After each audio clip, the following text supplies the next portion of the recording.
Sorbee Hacaaluu dhabnetti ammas Hacaaluu dhabne humna keenyaan ol nutti ta'e waaqni qofti haa ilaalu. Artistii Ittiiqaa Tafarii yaa maqaa kee hacee koo maqaa kee toltuu kana yaa garaa kee kormee koo garaa kee loltuu sana waloo Lataa Qana'ii Aagam. Egaa wareegamuu artistii Hacaaluu Hundeessaa fi wareegamuu Jaal Hacaaluu irratti artistoonni Oromoo maal jedhan kan jedhu guutummaa isaa qabannee isiniif dhufneerra. Hanga xumuraatti dhaggeeffadhaa, yaada keessan nuuf qoodaa.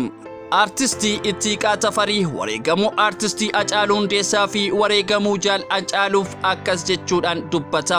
Dhimmi yaa'ii lafa jiisuu waaqa biraa maaf hanqate lammii koo kaabaaf kibbaa kan ba'aa dhiyaatu rakkate. Dhiigni namaa yaa'ii lafa jiisuu uumaa biraa maaf hanqate lammii koo kaabaaf kibbaa kan ba'aa dhiyaatu rakkate. Sodaa hidhaan callisne sodaan du'aan hin qabne biyyattii dhugaa fiyyinuu waa takka hiikan qabne kan manni jalaa gubatee qorriif aduun itti wal fo'u kan qeerraa godaanee beelaaf dheebuun boo'u ilaalaa jiraachuu caalaa mee maaltu jiraayyuu duuti yoo kun du'a hin taane duuti maaliin bakka buuti kan du'e obbaafateeraa Hacaaluutu jedhe kalee yeroo nutti fudhatullee oolee bulee nuuf gale. Torbee Hacaaluu dhabnetti ammas dhabne Hacaaluu humna keenyaan ol nutti ta'e waaqni qoftaa ilaalu jechuudhaan dubbata.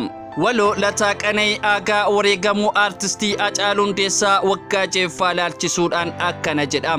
Yaa maqaa kee hacee koo maqaa kee toltuu kana yaa garaa kee kormee koo garaa kee loltuu sana dhugaaf dhaabbattuu sana gumaa baafattuu sana utuu si ta'e yoonaa goota kee dhabdee raftu utuu si ta'e yoonaa golatti cabdee raftu utuu si ta'e yoonaa xiiqiin keessaa faa biddaa utuu si ta'e yoonaa biddeena gumaa didda kan qacceen dirra dhaanu gindii baattuu sangoota irmii nyaattuudha nuti irmii nyaattuu dhaloota jechuudhaan dubbata.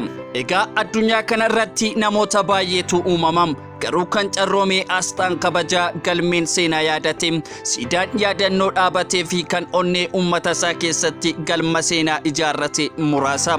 Qabsoo Oromoo keessatti walleen rasaasa weellisaan loltuudha lolli ammoo aarsaa qaba aarsaan goota qaba yaadaa fi yeedaloon tooftaa lolaati.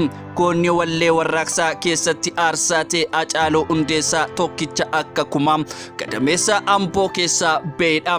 Sirboonni Hacaaluu gaafa Oromoon jiila qabu sirna isaa dabaalu gaafa roorroo ammoo saba onnachiisu kaleessa saba yaadachiisanii qananii Oromoon sirna gadaa keessatti qabu galmee seenaarraa barsiisu kan arraanii himu kan boor dhufummoo dhalootaaf raagu jechoota wallee isaatiin daggala gabrummaa gubee yeedaloo isaatiin daadhii bilisummaa saba unachiise sagaleen warraaqsaa sagaleen saba cunqurfame rasaasni qabsoo Oromoo inni sagalee isaatiin diina raase saba booqa bilisummaa obaase.